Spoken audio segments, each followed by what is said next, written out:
Пченкарното брашно е супер храна на денешницата. Незаменливо е поради вкусот, но и поради своите карактеристики. Има способност да го чисти црниот дроб, ја спречува анемијата, незаменлив борец е против бронхитисот, ги заштитува крвните садови и над се е многу вкусна основа за здрав оброк. Деталните нутриционистички анализи во текот на 20 век потврдиле присуство на бројни корисни супстанции во него, како на пример витамин С и сите од групата Б и минералите магнезиум, фосфор и калиум.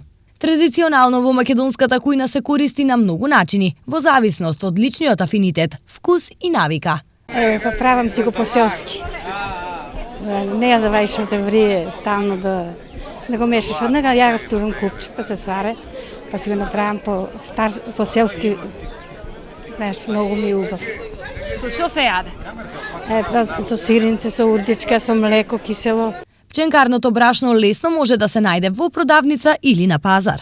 Природно, наша моморуска, кој се обере со меле. Колку често го купуваат граѓаните? Па да ти кажам доволно, поготово зимно време се доволно купува. Кошта 40 денари килото, не е некоја скапа цена да речеш, а е многу убаво хранливо. Иако на трапезите во Јужна и Северна Америка се наоѓало многу долго, пченката па и пченкарното брашно во Европа стигнале пред околу 500 години, а на Балканот дури во 17 век.